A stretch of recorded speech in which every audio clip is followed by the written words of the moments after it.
You think it's easy for me to tell you that? Then back off.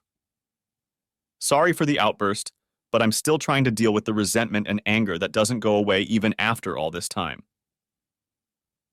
My life was great until I found out my wife was gifted. I don't think I could have lived with the fact that she is gifted, but I still can't get over the fact that Shauna was so proud and excited about being gifted. She saw it as a blessing and didn't see it as the curse it really was. Shauna McKee and I first met many years ago when we worked for a national telecommunications company in Inverness.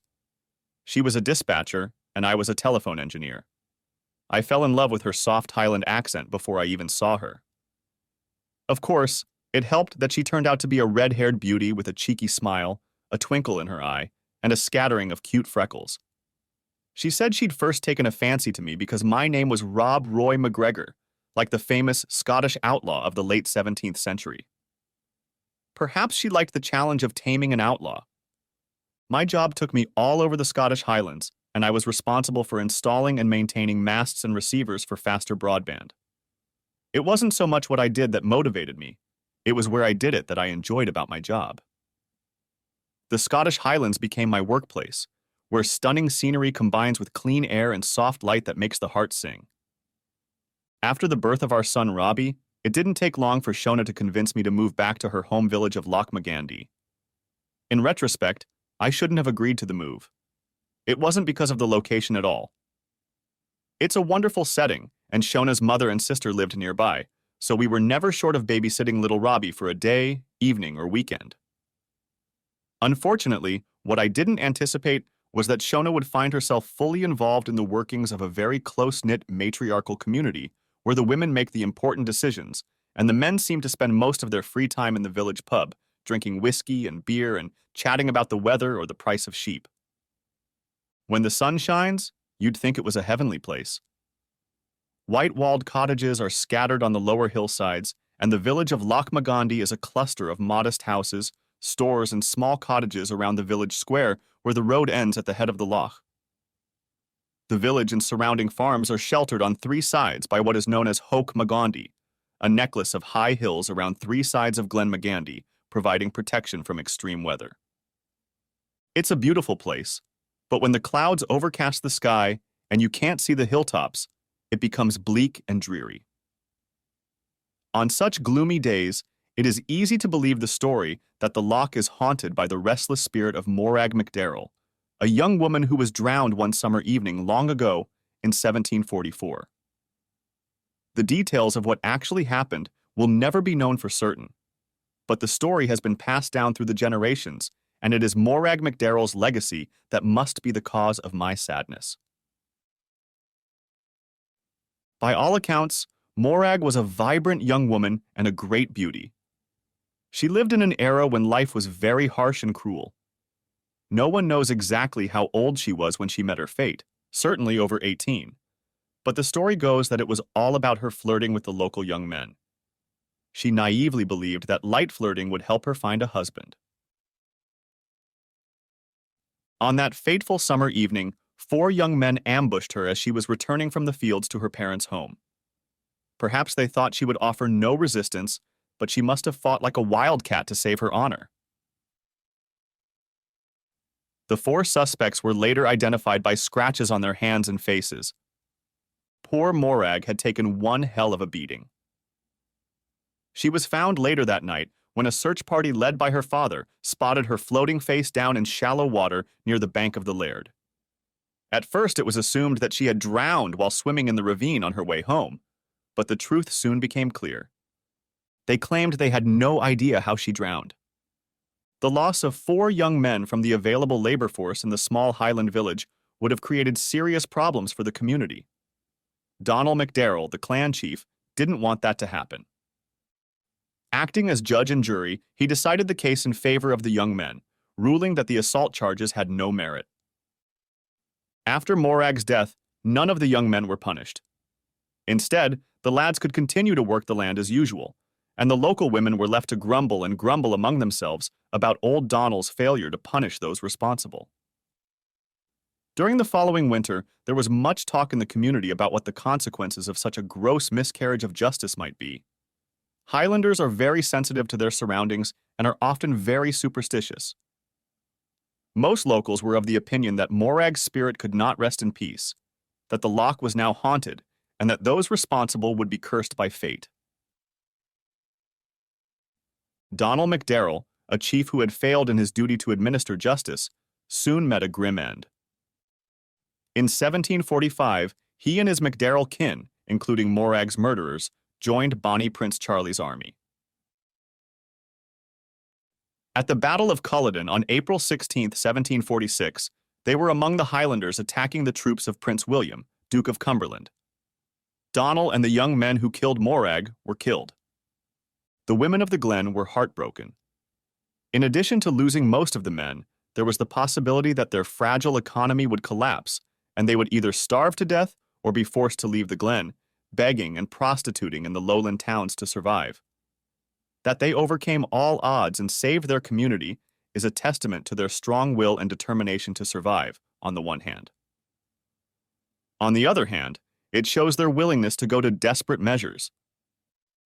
In the absence of the adult men, old MacDarrell's widow took the lead of the clan. She and several women went to Inverness and successfully petitioned for a meeting with Butcher Cumberland and General George Wade. No one knows exactly what happened at this meeting, but the future of Glenmagandy was secured soon after when General Wade made the glen a staging post and supply depot for the British Army. There was only one road in and out of the glen, making it easily defensible, so that would have been a good enough reason for Wade's decision. However, it appears that the women living in the glen had also given their word to General Wade that soldiers temporarily housed in their home would be very welcome. Indeed, so much so that in the late 18th century, the name of the towering mountain range of Hochmagandy became synonymous with good entertainment. Many Highlanders saw the actions of the women of Glenmagandy as shameful, but others saw it as a positive and practical strategy with no real alternative. Soldiers came and went, and the seeds of community rebuilding were sown, and literally. Unlike other areas of the Highlands that had been dehumanized, Glenmagandy thrived. The women enjoyed the tranquility of the valley and earned enough to support themselves and their families, producing fine hand-woven woolen clothing that quickly became sought after in Edinburgh and London. The new generation of children, including many bastards with mixed redskin and MacDarrell blood, grew up in a matriarchal society where the chief was passed from eldest daughter to eldest daughter. Mindful of the fate of Morag MacDarrell, the women of the glen also took steps that they felt would eliminate the risk of similar aggression in the future. We had been living in Lochmagandy for about 5 years and were approaching our 7th wedding anniversary when my life took a turn for the worse. I was as happy as a hog on the moor as spring gradually turned to summer. Shauna was like a bitch in heat every time I came home after a few days on the road. That Friday was pretty typical. Little Robbie was at a sleepover at Aunt Maggie and Uncle Duncan's house, visiting his cousin, another copper-haired 6-year-old boy named Malcolm. We nicknamed the two of them Ginger Nuts. Returning home after a week of maintenance checks up north, I stopped by to say hello to Robbie and thank Maggie and Duncan for giving Shauna and me the night off. Robbie gave me a quick hug, but I played second fiddle. He was more interested in running around with Malcolm. I remember thinking that they would probably be best friends forever. When I got home, the delicious aroma of beef stew with wild mountain thyme wafted from the kitchen. Shauna was bustling around setting the dining room table. She had added a couple of tall candles, usually a sign that she wanted romance, and there was an open bottle of Côte de Rhône on the table. She brought me a cold beer while I hung up my coat and put the dirty laundry in the laundry basket. After a week of working away from home, it always takes me about half an hour to relax and get in the mood for home. Shauna was used to this by now and didn't expect me to have any meaningful conversation right away. Instead, she filled the gap by telling me about her day or week and the latest gossip. I relaxed with a beer while she fiddled around in the kitchen, stirring stew and putting plates in the top oven to warm up, and chatted about the holiday coming up the next evening. The party was to celebrate the 18th birthday of Callum MacDarrell, whose mother was a lady chief. There would be a first-class band of fiddlers playing and Scottish country dancing. Everyone was going to come from all over the county, and the village hall would be filled with people of all ages, from toddlers to decrepit pensioners. Shauna had made friends with Fiona, the woman chief, and was helping Fiona and Dougal, her husband, to organize the festivities. In recent weeks, Shauna seemed to visit them every time I called her while away from home. She was immensely excited about the preparations for Callum's birthday party and told me more than once how honored she was to have been chosen to help. At dinner, she talked about how wonderful the day was going to be and how great it was that Callum had grown up so quickly and would be 18 tomorrow. She gave him a gold ring engraved with the intertwined initials CS, which she showed me that night after dinner as we sat in the living room enjoying a whiskey from nearby Glenfarclas. "So why isn't it CM for Callum McDarrell?" I asked. "Asked me?" "Oh, that's right." "Well, yes, Stuart is his middle name," she quickly replied, slamming the little red velvet box shut and placing it on the coffee table. I didn't pay it much mind at that moment because she looked at me with one of her special looks. Her twinkling eyes and mischievous grin told me she was ready to go to bed. Cottages in Highland are usually one story, and ours was no exception, so there was no need to climb the stairs, and soon we were lying between the sheets on our big double bed. When Robbie left for the night, I thought we'd have time on Saturday morning, but Shauna was up bright and early, leaving me to doze off while she showered and dressed. "Good morning, lazy bones," she said. "I'm just going to stop by Fiona's, but I'll stop by the bakery on the way back and get us some breakfast rolls. You can stay in bed for once, and after breakfast we'll go get Robbie." I thought about lying in bed after she left, but decided to get up and do some housework. Taking a quick shower, I changed into jeans and my favorite green and black plaid shirt, loaded the washer, and went to tidy up the living room before getting on with the rest of the chores. On the coffee table still lay the small red box with the ring on it. Next to it lay an envelope addressed to Callum McDarrell, no doubt containing a birthday card. Apparently, Shauna had forgotten to bring them with her. I suppose we could have given them to Callum in the evening, but I found it easier to take them straight away myself. The chief's cottage stood alone, in the middle of the land that legally belonged to the chief and was comparatively secluded. But it was less than a mile away if you cut across the fields, and I thought the fresh air would blow away the cobwebs left by the balcony. And I could see the lakeside village in the distance as I walked through fields of long, lush meadow grass that the sheep love so much. I had to climb over a couple of dry stone walls, but it wasn't until about 20 minutes later that I reached the stone barn adjoining the cottage.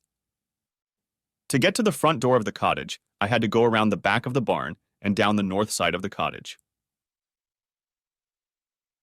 Chief's cottage is an old Highland cottage, long and low, with thick whitewashed walls and a black slate roof that was originally thatched. When it was built over 200 years ago, it was important to minimize heat loss, so the windows are quite small, especially on the north and west sides of the cottage facing the prevailing wind and weather. However, as I was making my way along the north side of the cottage, the window I passed by was large enough for me to see my wife, and that stopped me in my tracks.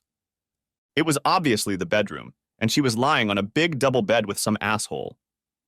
I don't know how long I stood there like I was mesmerized.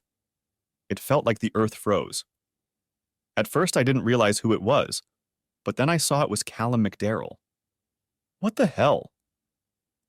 I jerked away from the window and leaned my back against the outside wall of the cottage, almost gasping.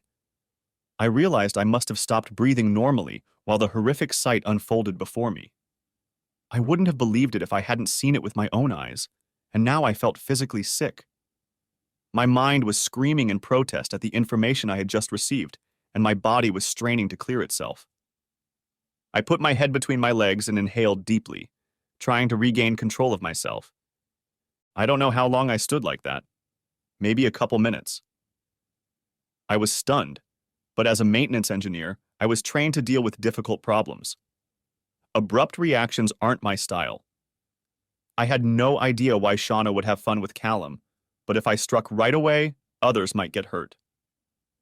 My main concern was little Robbie, and I needed to find out more about what was going on before taking any drastic action. I headed home, keeping the barn and a small grove of pine trees between the chief's house and myself, so I wouldn't be seen, though it was unlikely. My thoughts were jumbled and confused. It seemed obvious that Shauna had planned the whole thing. She was unlucky that I had decided to pass up the opportunity to snuggle in bed and instead deliver the card and gift she had forgotten. I was shocked, confused, and angry. I realized I couldn't deal with Shauna right away, and I needed to get my act together. Back at our house, I put the card and gift for Callum back on the coffee table. In the kitchen, I left a note for Shauna to let her know that I had decided to take advantage of the dry weather and went for a walk around Homagandi. She knew that I like to do this fairly regularly, and that it is standard to take my lunch with me to walk 12 miles in 6 hours around the horseshoe-shaped circle of the 3 highest peaks. For the next few hours, I gave my all to walking the hills, and the magnificent views from these peaks allowed me to calm down a little and begin to recover from the shock of my wife's infidelity. Returning home in the late afternoon, I still wasn't sure what I was going to do. There was no point in crying over spilled milk, but the nature of my relationship with my wife would have to be reevaluated, and I might have to make some tough decisions. One thing I was sure of: I wasn't going to upset the apple carts by having a showdown before the holiday party, because gossip in mountain communities spreads like wildfire. Everyone does their own thing, comparing notes and spreading conjecture, rumors, and lies. In no way did I want the entire nation to meddle in our personal lives. A holiday is a high-risk disclosure event, and the gossipers could feast on random scraps of information, such as a missing husband, an upset wife, or a battered birthday boy. The walk in the hills cleared my thoughts, but I still had a hard time making eye contact with Shauna when I returned after lunch. Fortunately, Robbie proved to be a useful distraction. He sat next to me on the couch and talked about what he'd been doing with his cousin. The highlight was meeting the snails his cousin Malcolm had found in the garden. For a 6-year-old, Robbie was quite knowledgeable about the natural world, and we had an interesting discussion about the difference between snails and slugs. Robbie decided that snails were clever in that they had grown a hard shell so they didn't hurt themselves. Shauna cooked Aberdeen Angus burgers, and we sat down to eat around 6 o'clock, which is as late as Robbie can tolerate. The conversation was about the feast, which would start fairly early to accommodate the younger participants. Robbie and I would put on our red McGregor kilts, and all 3 of us would be there when it started around 7 in the evening. Robbie knew there would be a clown showing tricks to entertain the kids at the start of the evening while the adults had drinks and chatted. We didn't talk about how long we would stay because it depended on Robbie's well-being. Scottish village dances are a wonderful invention, whereby everyone has a chance to dance and socialize with all sorts of people. Other countries around the world have similar or comparable social dance formats, such as circle dancing, barn dancing, or line dancing. In a small place like Lomagandi, almost everyone dances with everyone else, and this evening was no exception. Kylid started with the children trying out the simpler dances, mostly with the help of their parents and grandparents.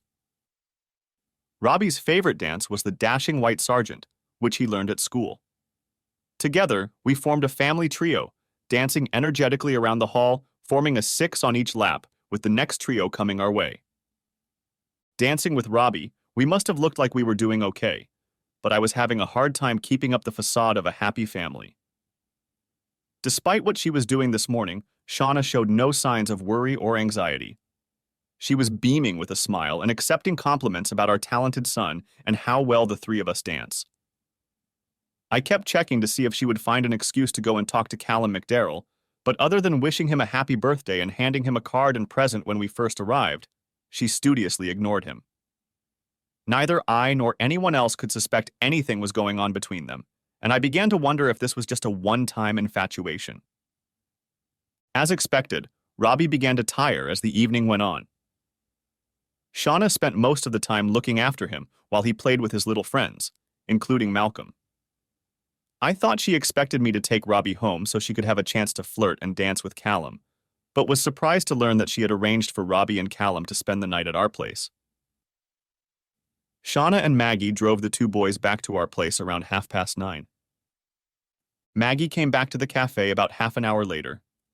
She told me that Shauna and her would take turns, and each would sit with the boys for an hour while the other had fun at the party. This meant that Shauna would be back in about an hour when Maggie relieved her of her babysitting duties. I danced with Maggie and some of the other women and tried my best to act normal, whatever that was. The music got in the way of conversation, but that was fine with me, and I ended up standing on the edge of the crowd, sipping a beer and listening to a group of fiddlers playing various rills, strathspies, and jigs. While I was generally looking in the direction of the band, I was also watching for any sign that someone knew my wife was being entertained behind my back. Really, I couldn't be sure of that. A couple times it occurred to me that some women might know something. One or two looked in my direction, but I figured they were just checking me out. Callum McDarrell had done his share of dancing. His grandmothers, aunts, and his mother's friends took turns on the dance floor with the birthday boy. The men took turns buying him a beer when the women gave him a timeout. No doubt he was well-mannered and popular, and under other circumstances, I wouldn't have failed to buy him a drink. But there was no such opportunity now. While waiting to order a beer at the bar, I happened to be sitting next to Callum's father, Dougal. I didn't know if he knew about Callum and Sean, but here was an opportunity to reveal a small part of the mystery. "You must be a proud father, Dougal," I said, smiling at him. "Yes, I suppose I am," he replied. "Tell me, is Callum named after your grandfather, or anyone else in the family?" I asked. "Yes, Callum is his maternal grandfather." "Then his middle name would be Dougal, after you?" "No, it's Hector, after his paternal grandfather," said Dougal. "How interesting," I replied. "Are these kind gentlemen with us today?" "Perhaps in spirit," he replied.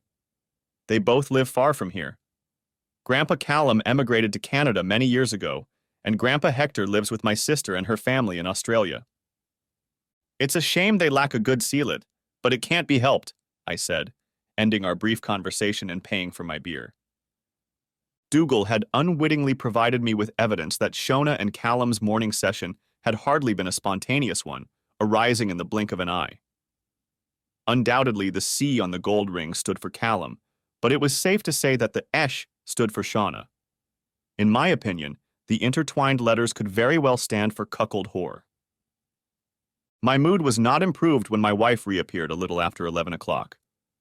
After looking around the hall, she gave me a brief wave and then headed straight for Callum McDarrell.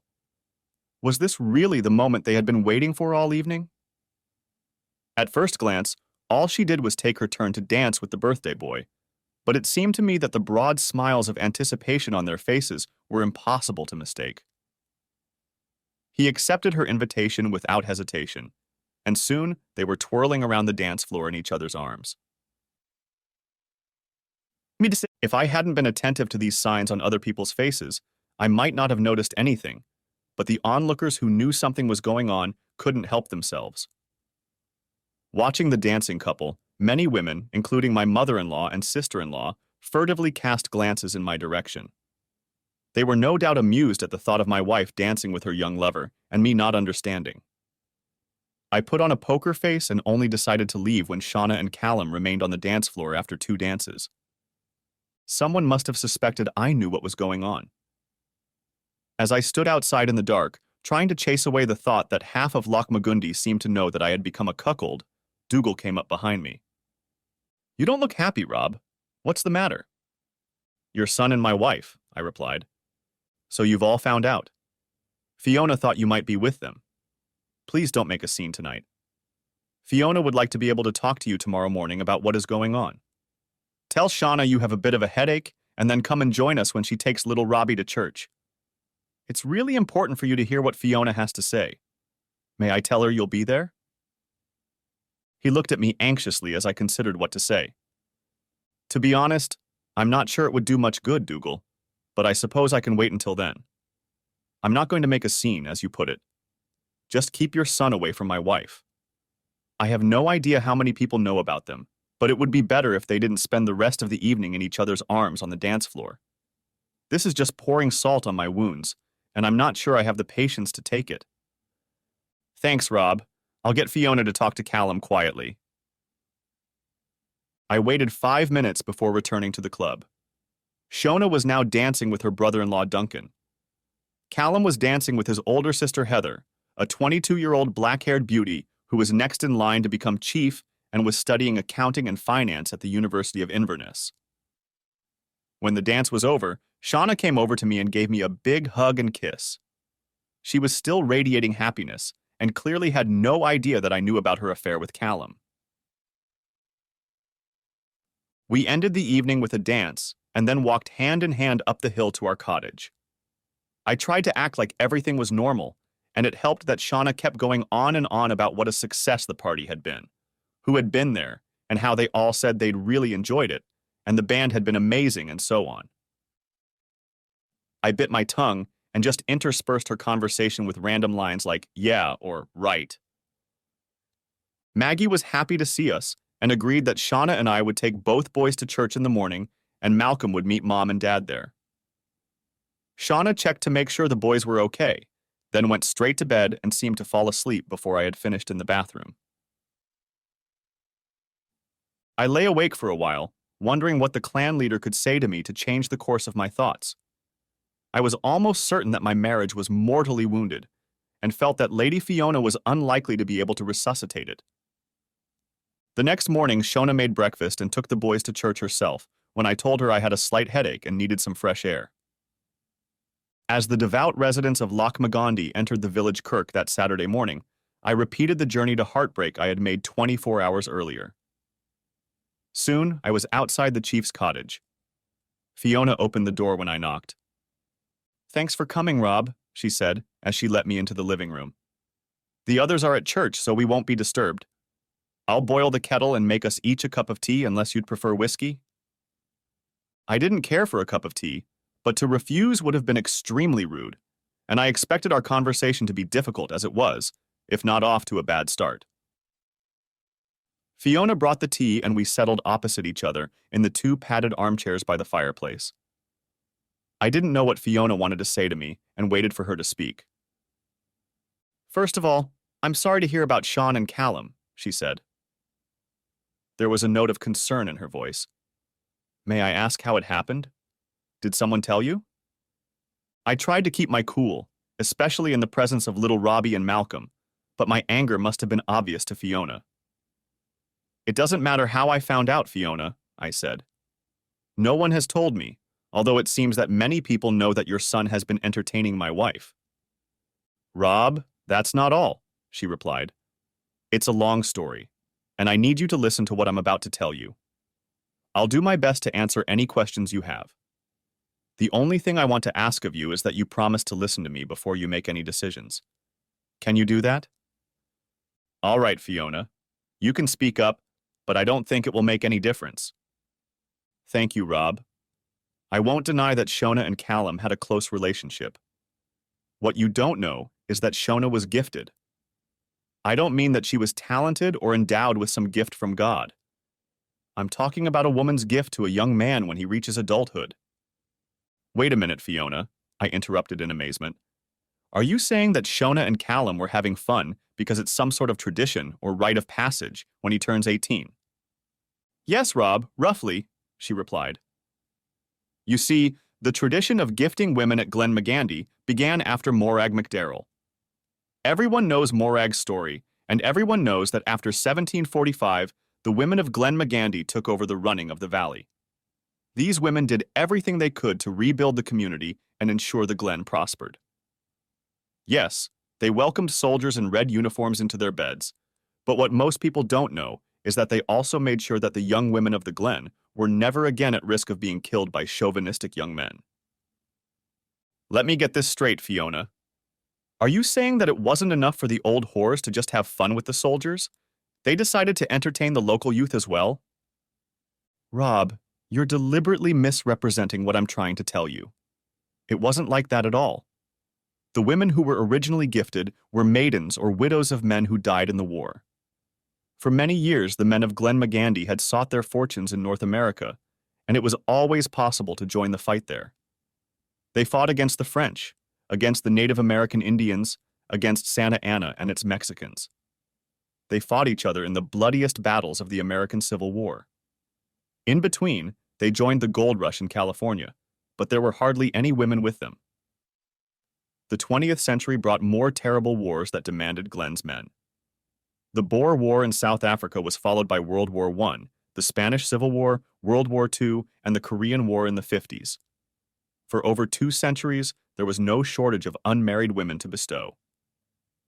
So if it's unmarried women who participate in this tradition, how the hell did Shauna end up being gifted? I asked. All Glen women are expected to honor the tradition and be willing to be gifted. These days we're lucky that our men aren't dying in wars, but that means there are few widows and single women in our community. Instead, the gifted women are those whose husbands are often away from home. These men may be working on oil rigs in the North Sea for weeks at a time, or simply be in Glasgow or Edinburgh Monday to Friday. The important thing is that a gifted woman can be available and yet not interfere with home life. Sounds to me like the whole thing is just an excuse for older women to enjoy illicit trysts with young lads, I told her. That's not true at all, she replied. So you're speaking from experience, Fiona? Have you ever been gifted? I asked. I don't really have to answer that question, but I want to reassure you, Rob. The answer is yes, but that was years ago, and I won't tell you any more than that. A gifted woman and her young man are expected to behave responsibly and keep their relationship as private as possible. Perhaps Shauna and Callum should have shown a little more restraint last night. So you're saying that Shauna stated that she was ready, willing, and able to entertain Callum, but they should have been a little more discreet? Rob, it's not just that. Gifts are given with care and tenderness. Courtship lasts for 3 months until the young man's 18th birthday. During this period, the couple meet as often as possible and get to know each other, spending time together, talking about everything that is important in life and the young person's plans for the future. There is no contact during the courtship period, although at most, the couple may hold hands and kissing is also allowed. I couldn't believe what I was hearing. No wonder my wife had been such a frequent guest at Fiona's cottage over the past few months. She'd been seeing Callum. But it's worse than that, I said. You're telling me it's a full-blown affair. The only salvation would be that it was some spontaneous, unforeseen event, some one-off mistake. Fiona paused, as if contemplating what to say next. I know, Rob. It must be hard for you to understand what's going on, but the relationship between Shauna and Callum isn't really an affair, and it poses no real threat to your marriage. Callum needs to learn how to deal with women and relationships, and Shauna is a wonderful person who has taken it upon herself to help him do that. Of course, we were all hoping you wouldn't find out that Shauna was gifted, but you should realize that gifting women is a long tradition in our society. It is widely supported, and gifted women are held in high esteem. That may be true, I replied, but who caused it? Who is the matchmaker? Who decides which woman is to be gifted? A young man may express a preference for one woman or another, but the final decision rests with the clan chief, she said, looking me straight in the eye. It is always a carefully considered decision, and neither the woman nor the young man is forced into a relationship. Then let me guess, I replied, trying to keep my cool. Callum told you he wanted to entertain my wife. You asked her and she agreed. That's a very crude way of putting it, Rob, she objected. Very crude way of putting it. That's what it was. But I can't think of a better person than Shauna to teach Callum about love, respect, and responsibilities in the adult world. I couldn't agree more, I said. All he's learned is lust, disrespect, and thoughtlessness. Lust for my wife, disrespect for me, and damn the consequences. What about the risk of pregnancy? It seems a high price to pay for a few moments of pleasure. It's up to the gifted couple to decide whether or not to take precautions. Strictly speaking, it is part of the tradition that the woman is gifted unconditionally. Many children in the Glen owe their existence to the gift of their mothers, often in circumstances where the women would not otherwise have been blessed with offspring. For hundreds of years, these children have helped to populate this part of the highlands. For example, after the First and Second World Wars, giftedness gave some women children they otherwise would not have had because their husbands died in those wars. So, Fiona, besides the occasional unlucky bastard child, there must be other consequences to women gifted by young men? Not really, There's only been one or two minor problems, but overall it's a very positive experience. Sometimes we intervene if it looks like there might be a problem. The last time that happened was when John and Mary MacDonald moved to Glasgow, shortly after you moved here. So that's why they left. She was obviously very upset about leaving, and he couldn't wait to get away. Yes, I'm afraid she got too emotionally involved with the young man she was gifted with. She wanted their relationship to last longer than a year. So you're saying she got more than just a one-time romp in the hay? Perhaps you don't quite understand, Rob. You see, gifts aren't just a one-time reward for good behavior. It's an incentive to stay in the Glen longer. Young men often don't know what they want to do with their lives. The gift is given for 1 year or until the young man leaves the Glen, whichever comes first. I was stunned. Are you seriously telling me that Callum expects to entertain Shauna for the next 12 months? Please try to understand, Rob. Gifting has eliminated unwanted aggression from young men because gifted women help them become mature, confident, and well-mannered. Sure, the physical intimacy is present, but during this time the young man learns about women and relationships, and emotionally, he is better prepared to face the world. That sounds good to you, Fiona, but do you really think I'm just going to stand by and let Callum entertain Sean? A herd of pigs will blow the nest on your roof before I let that happen. Look, Rob, I know you're upset, but try to understand that this is part of Shauna's legacy. As a Glen McGandy woman, she has no choice, and it won't be for long. By all means, talk to her about it, but I would advise you not to take a hard stance. An ultimatum is rarely a good negotiating strategy. It looked like our conversation had come to an end, so I stood up. I have to go now, Fiona. I've listened to everything you've said and tried to understand, but as far as I can see, not much has changed. If anything, the situation is getting worse, but thanks anyway for the tea and conversation. Fiona walked me to the front door. Don't do anything rash, Rob, and remember you can always come and talk to me. I wondered if Fiona would alert Shauna that I was aware of what was happening. I would have preferred the benefit of complete surprise, but only because I wanted to get an unprepared and unvarnished reaction from Shauna. When Robbie and Shauna returned from church, I couldn't tell for sure if she knew I was watching her, but she looked a little mangled. Bacon rolls for Sunday lunch in the kitchen were one of Robbie's favorite things to do, and we were constantly making sure his enthusiasm didn't lead to any major spills. Although he was young enough to help himself, he hadn't quite mastered portion control yet, especially with tomato ketchup. After lunch, I set Robbie up in the living room. He enjoyed playing with his collection of toy cars, and then returned to the kitchen to join Shauna. She watched me closely as I sat down at the kitchen table again, so I guess she knew what was in store for me. I wasn't going to beat around the bush. Looking directly at her, I told her, I know about you and Callum. She sighed. I know you know, she replied. Why did you do that, Shauna? I asked. Because I'm a Glen McGandy woman, Rob, she replied. You can take the woman out of the Glen, but you can't take the Glen out of the woman. It is my duty and my destiny to carry on our legacy. We can't just scrap over 2.5 centuries of tradition that has been passed down through generations of women and protected the foundations of our society. But haven't you thought about what will happen to us? Of course I've thought about it. I'm sorry you're upset, but you know I love you, just as I know you love me. You have to realize that what I'm doing doesn't threaten what you and I have. I don't see how you can say that, I replied. I have a hard time understanding your reasoning, Shauna. You have committed adultery, and our marriage is in grave danger. Please don't look at it that way, Rob. I hope we can make things right, and you'll see that our marriage is stronger than ever. I knew you'd find out what's wrong, but I didn't think it would be so soon, so maybe I didn't prepare for this conversation as well as I should have. The thing is, I'm not having an affair with Callum because he's not in love with me, and I'm not in love with him. If you think about it, all I do is reward him for good behavior and teach him life skills. What happens won't affect you and me in any way. How do you figure that? I asked. Nothing will really change. I'll always be with you whenever you come. I can take care of Callum when you're not home, and you won't see him when you come back. You don't see Callum much at all.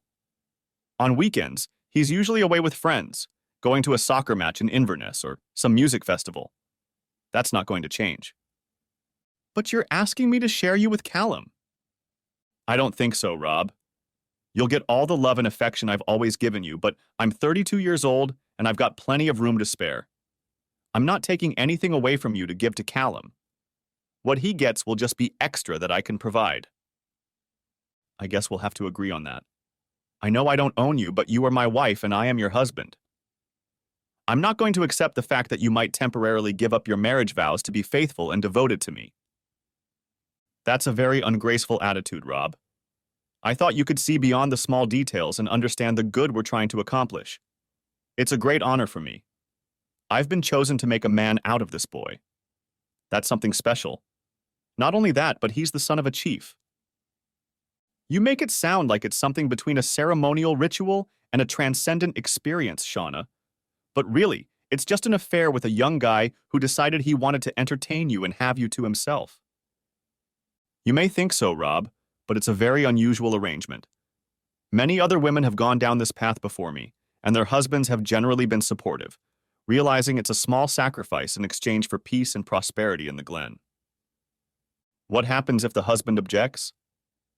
Most husbands realize they only have to turn a blind eye, so they don't object. Very rarely does the husband object, and he ends up leaving the Glen. As you know, when it comes to business, it is the women who control what happens in this valley. That sounds like an ultimatum to me, I said. Your friend Fiona warned me not to give you ultimatums, so I'm puzzled that you might want to go down that path. I'm not forcing you to do anything, Rob. In fact, everyone would be better off if you did nothing, yourself included. This is all very new to you, and you probably need time and space to think things through. I think we both need to think this through carefully, Shauna. I think I know what I need to do, but I'll agree to wait a few days if you agree to stay away from Callum. I didn't wait for her reply and walked into the living room to see if Robbie wanted to go for a walk. It was a casual Sunday afternoon, which meant that Shauna had some time to herself, and Robbie could spend time with me for a change. I couldn't help being away from home during the work week, and I treasured those couple hours each week. Robbie and I would usually end up on the lakeshore looking for wading birds that like to feed in the reedy shallows. Robbie's favorite bird was the gray heron, with its long legs, long beak, and gray, black and white plumage. He was thrilled to see a lone heron that day. It stood motionless, hunched over, leaning its long neck on its chest and hiding its head as if it wanted to hide from the world. For the rest of the day, Shauna and I barely spoke to each other. We both tried to keep the conversation going with Robbie, who eagerly told Shauna about the heron and his plans for the week ahead. I don't think he realized that the atmosphere was tense that evening. As far as I could tell, Shauna was keeping quiet, trying to buy time and avoid escalating the crisis in the hope that I would eventually come to agree with her position. I don't think she realized the extent of my anger and that I was only containing it through determined self-control, which included refusing to discuss it further. There was little I could do if Shauna chose to ignore my plea to cool down towards Callum. As I packed my bag that evening, I couldn't help but think about how I would feel if I had to leave home for good. What I was feeling was already almost unbearable. It was as if the three of us had been in a car accident, and the wife I loved was suddenly taken from me. All I had left to hold on to was my son. How could I avoid losing him? I needed time to realize what was happening and what I could do about it. I got up early the next morning, intending to hit the road before Shauna got up. I was just finishing my coffee and putting on my jacket when she appeared in her robe. Her eyes looked puffy and red. Apparently, she hadn't slept well. "Drive carefully, Rob," she said as I headed for the door. "Please remember that I love you. Let's talk later this week." "Okay, Shauna," I replied. I'll be damned if I let her hear the L word from me. Looking back, I think I spent the first part of that week in a daze and shock. I didn't call home or hear from Shauna, but that wasn't unusual. I was often in remote areas where the phone network was very poor, which was why we were trying to upgrade and improve the telecommunications infrastructure. That Thursday night, like most Thursdays, I was booked into a serviced apartment that the company rented in Inverness. It was much more comfortable than a boring hotel room and had all the necessary home comforts, including a good selection of whiskey. I was just finishing writing up my reports in preparation for the weekly management meeting the next day when the doorbell rang around 7 in the evening. I opened the door, and there stood Lady Fiona. She was wrapped against the evening chill in what I would call country attire: a dark green Barber jacket, tight khaki pants, and sturdy brown leather knee-high boots. The Range Rover SUV, the color of British racing green that complemented her outfit, was undoubtedly parked outside the apartment. "Good evening, Rob. I apologize for dropping by unannounced. May I come in?" she asked. "Sure," I replied, opening the door and letting her into the living room. She took off her jacket, exposing a simple white blouse and beige cardigan, and sat down in a chair. I wasn't really surprised to see her, but I still had to ask, "Did you come all the way to Inverness just to see me, Fiona?" "More or less. I met my daughter this afternoon, but you're the main reason I'm here. I'd like to have a cup of tea if you don't mind, and then perhaps we can talk about everything." I went into the kitchen and put the kettle on. Making tea isn't just about hospitality. It's also a very British way of dealing with trouble. It's customary to greet bad news with a steadfast stamina and a boiling kettle. I had a bad feeling about Fiona's visit, but the process of making tea gave me a chance to reflect on why she came to see me. She was no spring chicken and was dressed very conservatively. I was sure she wasn't going to try and seduce me, but she seemed to have some plans, and I hoped she wasn't bringing bad news. And as I returned to the living room and took a sip of tea, she didn't waste any time with conversational pleasantries. "I'll get straight to the point, Rob. I've been talking to Shauna about the situation we're in, and I think we can resolve it to some extent. That's why I'm here." "I'm not sure it's going to be easy, Fiona, but thanks for coming. It sounds like you bring good news. Does this mean you've canceled Shauna's donation?" "Not exactly, Rob, but we've given a lot of thought to your position and tried to see it from your point of view. Shauna and I agree that we misjudged your reaction, and now we need to see if there's any way we can make amends." "I don't see how that's possible if Shauna continues to have fun with Callum." "I'm not going to deflect from my purpose by challenging your choice of phrasing, Rob, but I would prefer you avoid swearing. I realize your emotions are running high, but I'd appreciate it if you said, 'gave yourself to Callum' rather than using the F word." "Very well, Fiona, but if she continues to give herself to Callum, how does that resolve the situation?"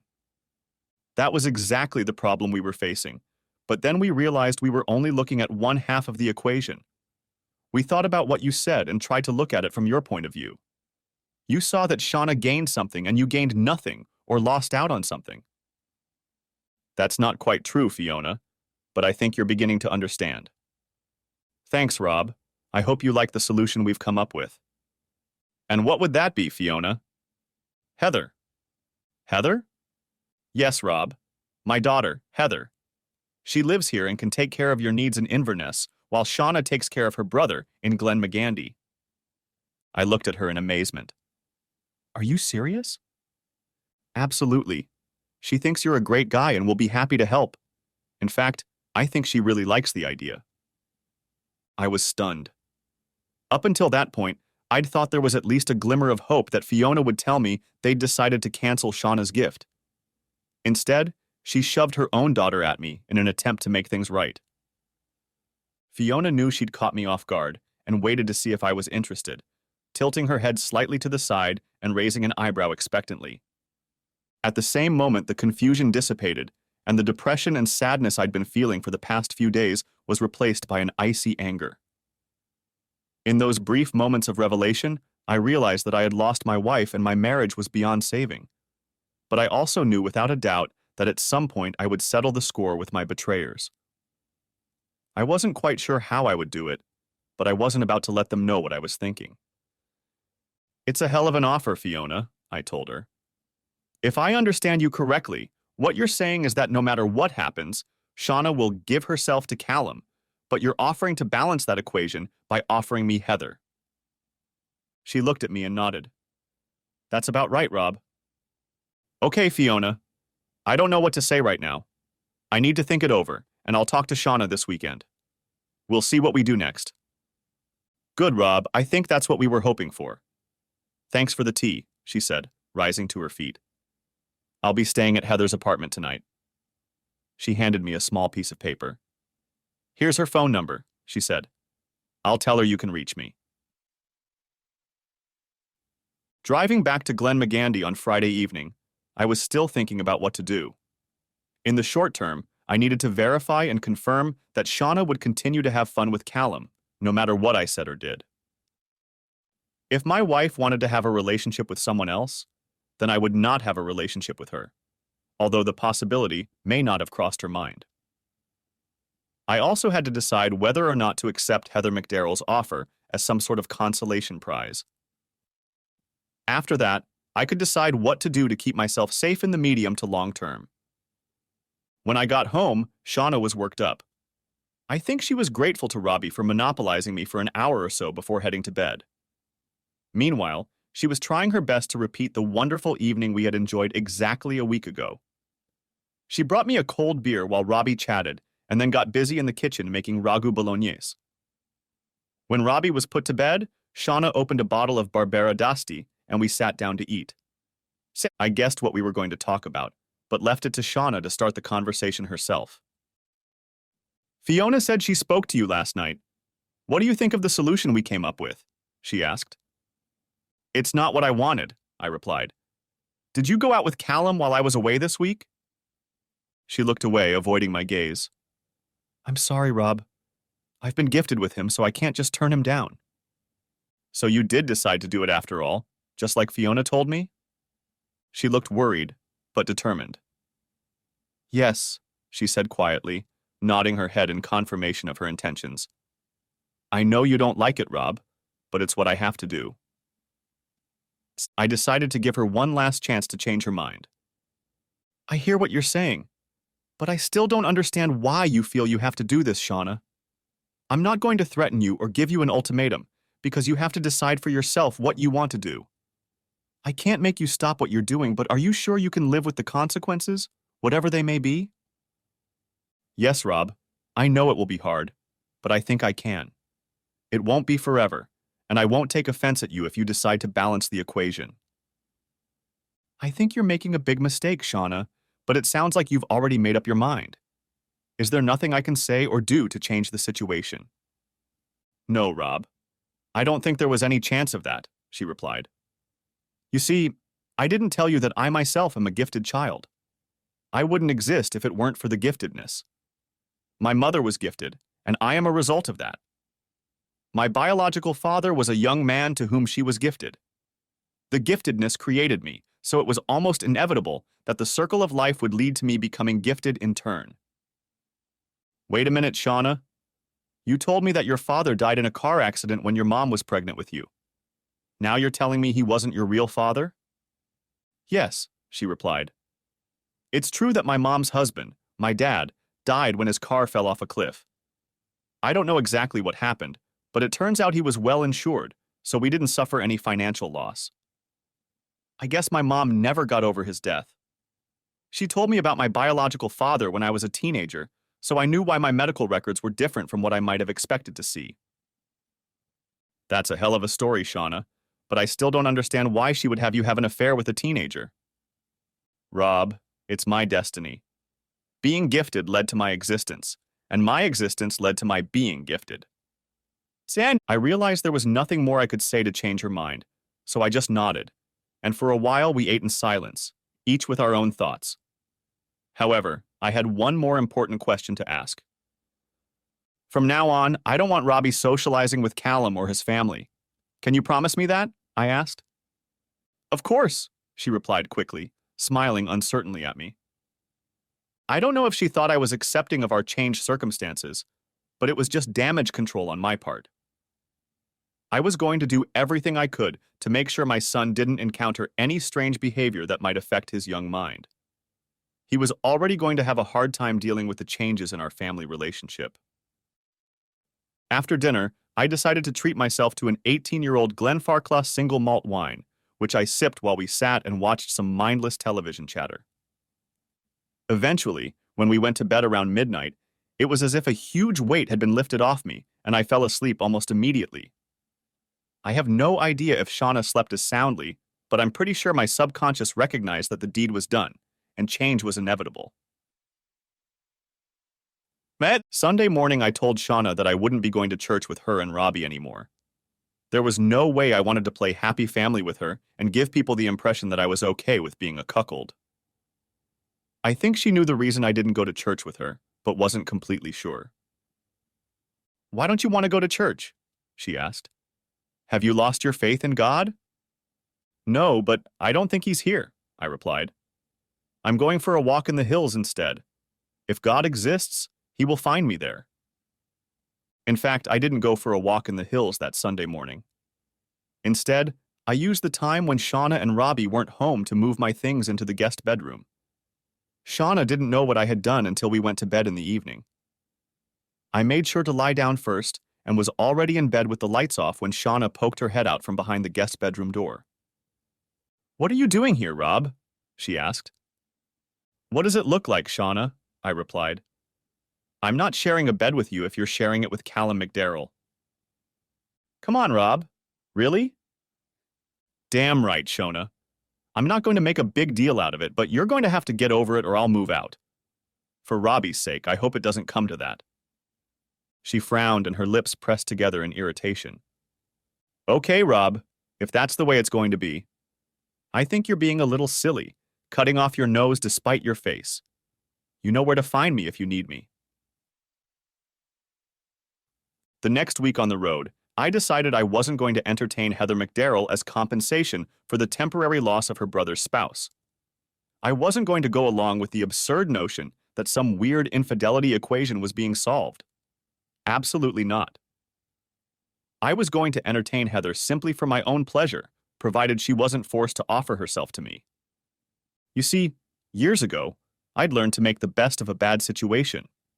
My then-girlfriend didn't like me smoking cigarettes. "It's like kissing an ashtray," she told me. Then she said I would have to choose between her and cigarettes. I understood her point of view, so I decided to give up cigarettes. But it wasn't easy.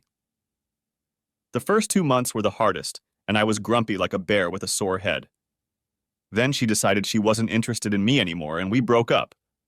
So how did I capitalize on this unpleasant situation? You guessed it. I never smoked another cigarette, and as a consequence, I became slimmer and healthier. Shona's affair with Callum was another bad situation. No matter what I did, it wasn't going to save my marriage. So how could I make the best of this bad situation? Well, for a start, it would be a good idea to entertain Heather McDarrell, so I called her on Wednesday and we agreed to meet for dinner in Inverness on Thursday.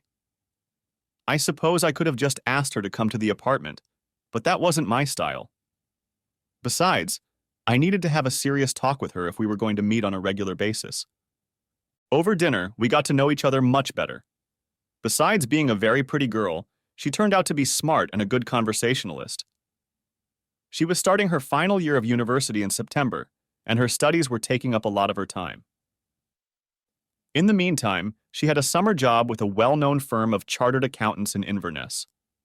She had a steady boyfriend called Donnie, who was studying agriculture at UHI. He worked on a farm during the summer vacation, and they only met at weekends, so she could be my friend with benefits when I stayed in Inverness during the week.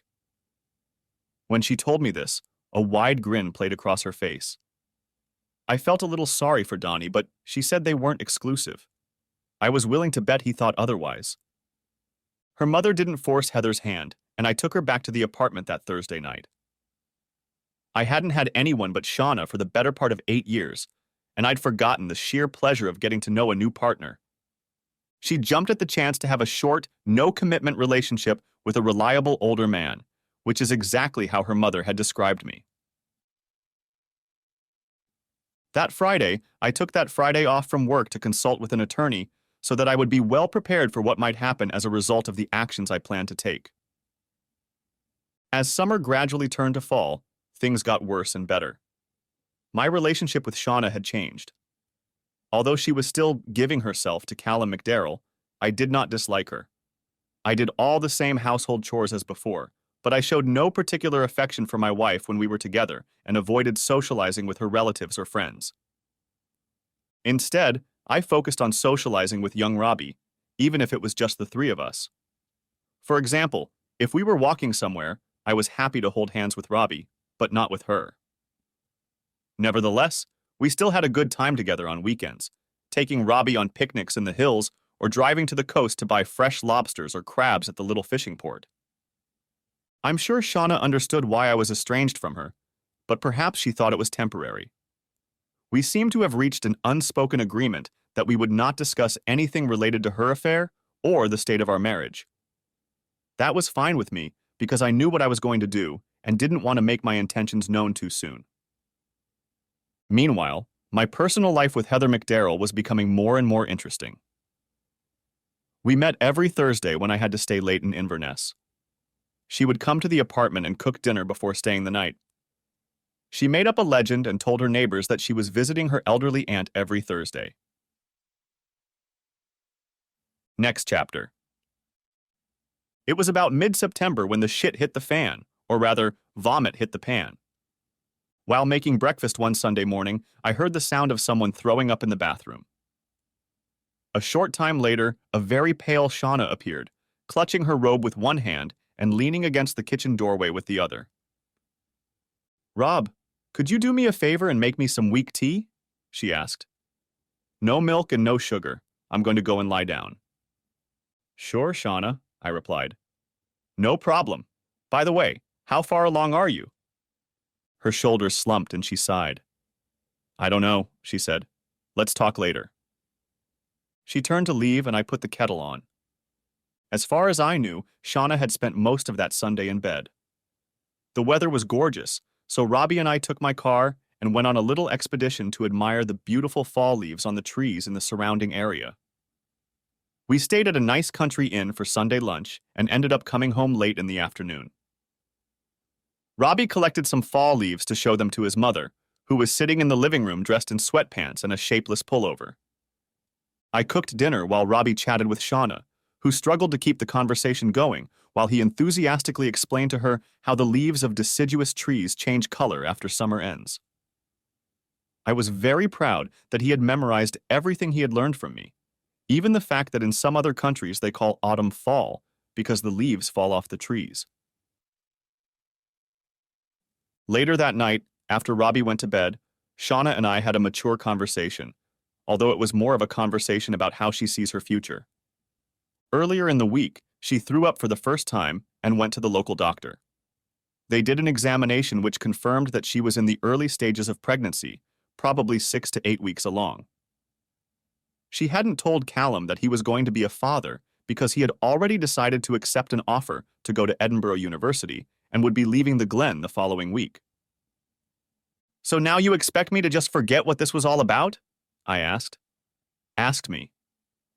"You knew it was only a temporary arrangement, Rob," she said. "Now that Callum has decided to leave the Glen for Edinburgh, it's over."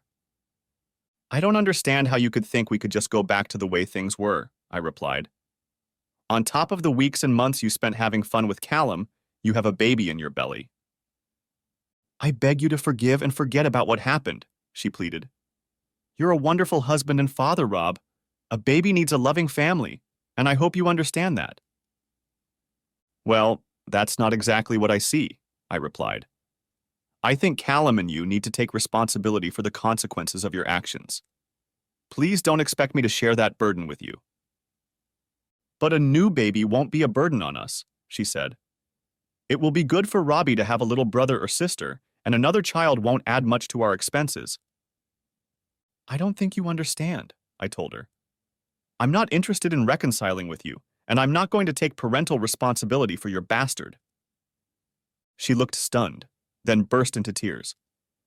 "How can you be so cruel?" she exclaimed, running out of the room. A few days later, while I was on the road, Shauna filed for divorce. The divorce petition detailed when and where her infidelity with Callum McDarrell had occurred and stated that she was carrying his child. Even though she had been living in cloud cuckoo land for some time, I expected that Shauna would now realize that she would have to deal with the consequences of her actions. Shauna called me when she got the papers, but she was distraught and didn't understand anything. The gist of the conversation was how could I have been so cruel, to which I replied, "Weren't you cruel to me?" I didn't go back to Lochmagandy that weekend because there was no way I was going to live in the same house as Shona and give anyone reason to believe that the marriage hadn't irretrievably broken down. It wasn't an easy decision, but I expected that I would soon be able to visit Robbie for a few hours every weekend, even if I had to drive back and forth from Inverness each time to do so. The same day that Shauna received the summons, I called Heather McDarrell and informed her that Shauna and I were getting a divorce and I was ending our friendship. I enjoyed entertaining Heather, but I didn't want any complications from continuing a relationship with her, especially if her boyfriend Donnie was serious about his intentions.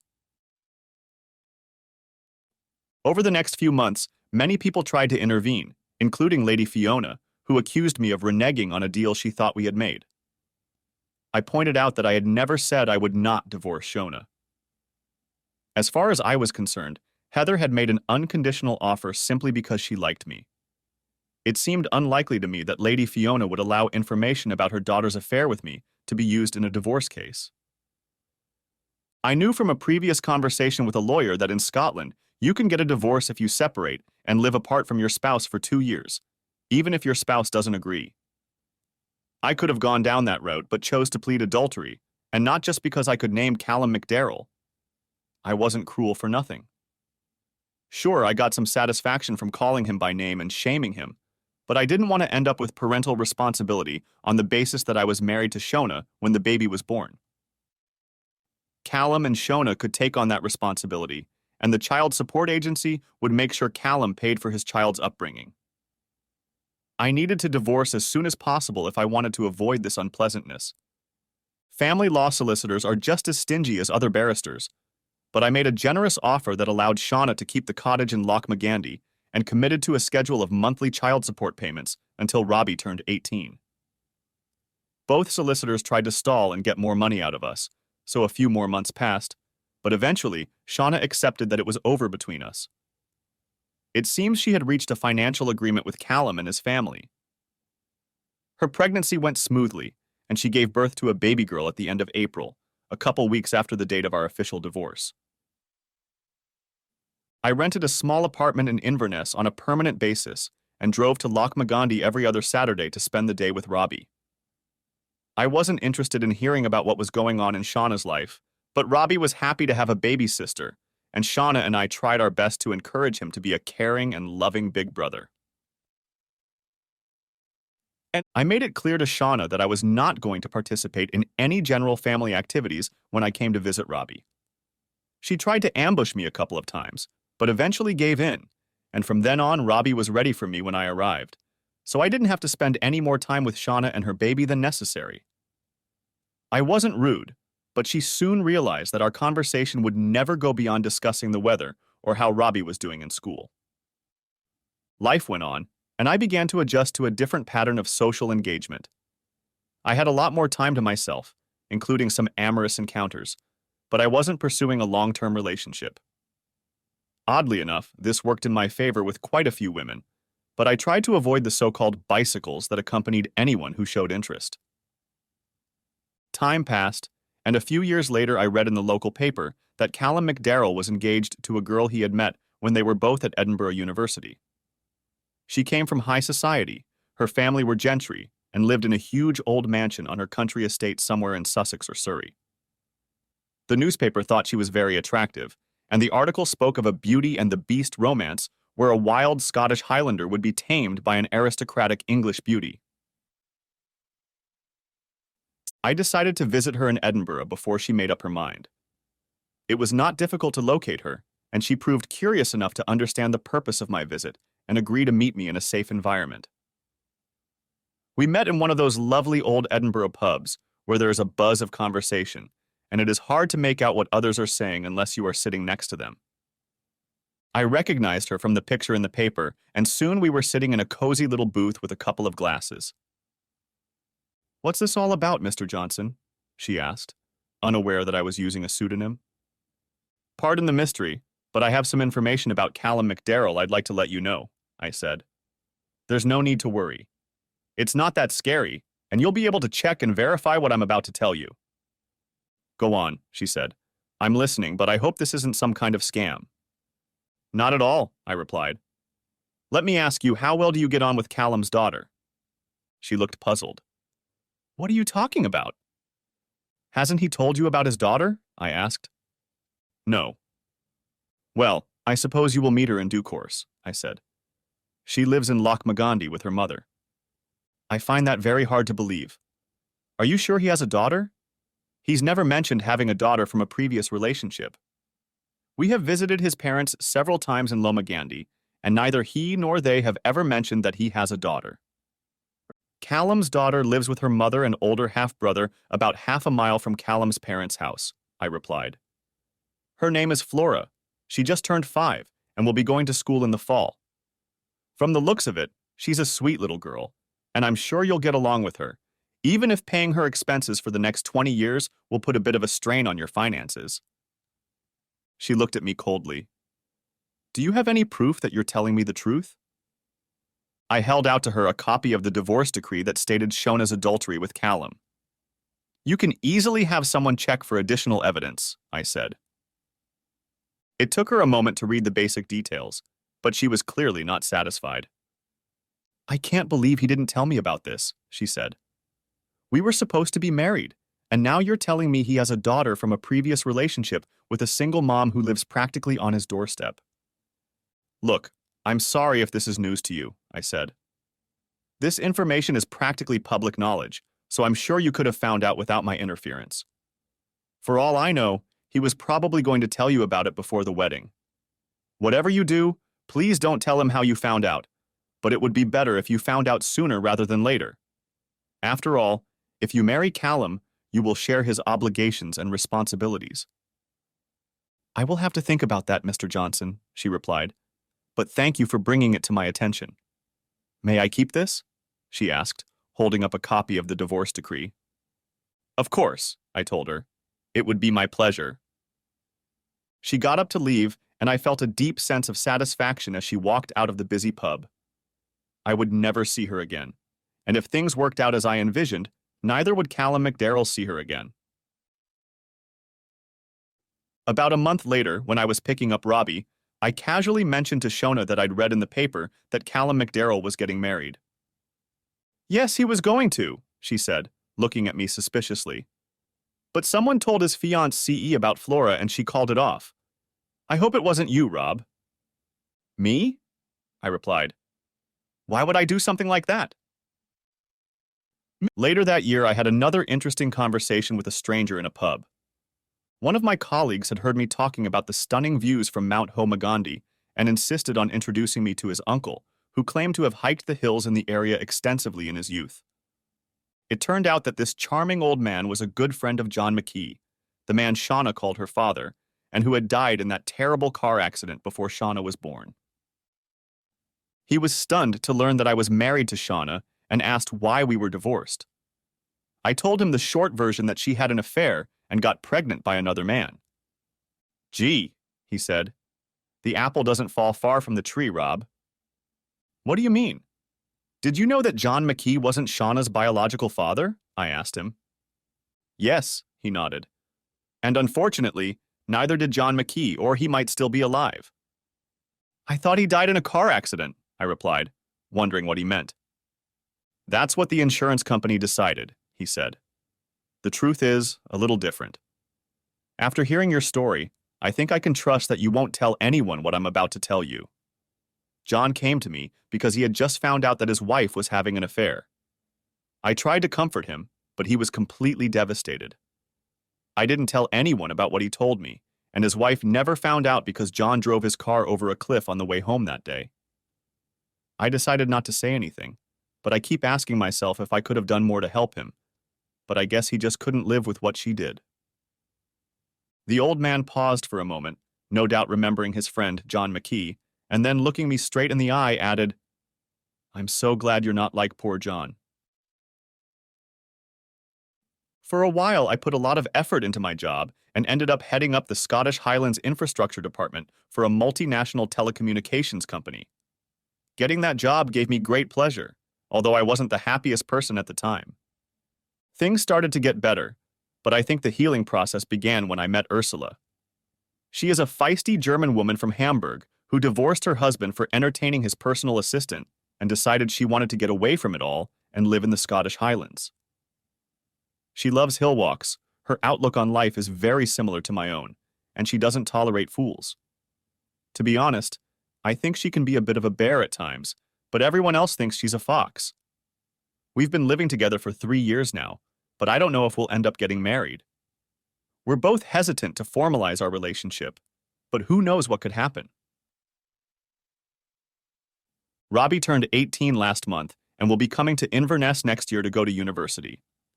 In the meantime, he spends most of his free time partying with Heather McDarrell at Shona's house in Lochmagundy. Robbie had asked to give Heather to him, and she was hardly in a position to refuse his request. After all, she is a future chief and seems determined to continue the tradition of giving, whatever the consequences. I see Robbie at least once a week when he comes to visit us in Inverness.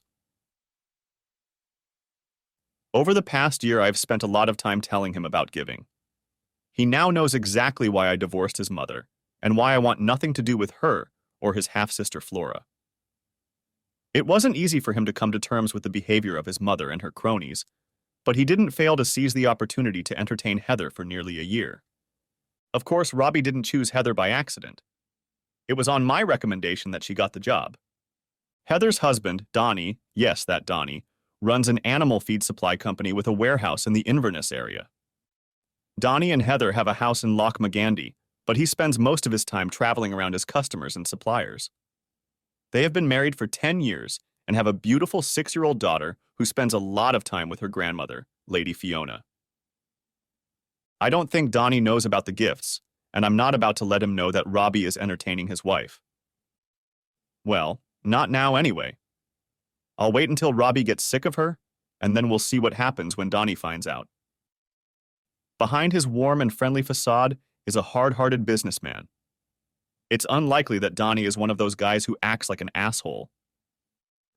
I don't think he'll prosecute Robbie, but if I were making a bet, I'd bet on him burning some serious bitch. The end. Thanks for watching, I hope you enjoyed it, so subscribe to my channel and watch the next video.